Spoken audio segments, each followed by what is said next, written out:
జనగామ జిల్లా పాలకుర్తిలో భూభారతి చట్టం ఇతర చట్టాలపై రైతులకు అవగాహన సదస్సు నిర్వహించారు. ఈ కార్యక్రమంలో రైతు సంక్షేమ సమితి chairman Kodandareddy, MLC Kodandaram, MLA Yashaswini Reddy పాల్గొన్నారు. గత ప్రభుత్వం అనాలోచిత నిర్ణయాలతో ధరణి చట్టాన్ని తీసుకొచ్చి రైతులను మోసం చేస్తుందన్నారు. గత ప్రభుత్వం దుర్మార్గంగా ధరణిని తీసుకొచ్చిందన్నారు. భూస్వాములు, బడా వ్యాపారుల కోసమే ధరణి చట్టాన్ని తీసుకొచ్చారని ఎమ్మెల్సీ కోదండరాం మండిపడ్డారు. ధరణి వల్ల ఎంతో మంది రైతులు ఆత్మహత్యలకు పాల్పడ్డారని అన్నారు. ధరణి చట్టం నిజమైన రైతుకు న్యాయం చేసేలా లేదని ఎమ్మెల్యే యశస్విని రెడ్డి విమర్శించారు. ధరణి వల్ల రైతులు అనేక ఇబ్బందులు పడ్డారని అన్నారు.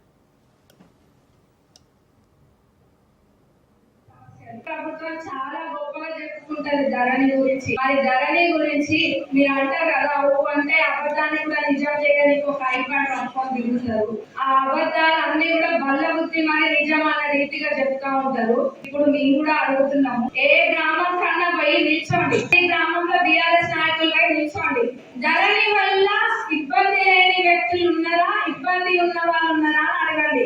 మీ దగ్గరికి సమస్యలు పట్టుకొని వచ్చేటోలే కానీ మాకు అసలు ఈ ఊర్లో ఈ సన్నెలో ధరణితో సమస్యలు లేదు అన్న వాళ్ళు ఎవరైనా ఉంటే అప్పుడు చూద్దాం. నేను ఉత్తగా చెప్పడం కాదు, నోళ్ళు మాకు ఉన్నాయి. కానీ కాంగ్రెస్ ప్రభుత్వం అంటేనే ఒక క్రమశిక్షణ గల ప్రభుత్వం, ఒక స్వాతంత్ర ఆలోచనలు ఉన్న ప్రభుత్వము. కాంగ్రెస్ అంటేనే, కాంగ్రెస్ పార్టీ ఆలోచనలే వేరే తీరు ఉంటే మీ లెక్క బంధించి గుబ్బట్లో పెట్టాలన్న ఆలోచన కాదు కాంగ్రెస్ ప్రభుత్వం. రేపు మాకు రెవెన్యూ చట్టానికి అనుగుణంగా రూల్స్ కూడా తయారు కావాలి. కాబట్టి దీంతో నిజంగా నేను ఒక రైతు బిడ్డనే.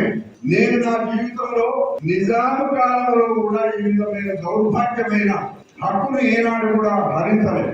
అటే పట్వారీ వ్యవస్థలో కూడా ఎవరో ఒక చోట ఎవరైనా దుర్మార్గులు ఉంటే ఉండొచ్చు, కానీ పటేల్ పట్వారీ వ్యవస్థలో కూడా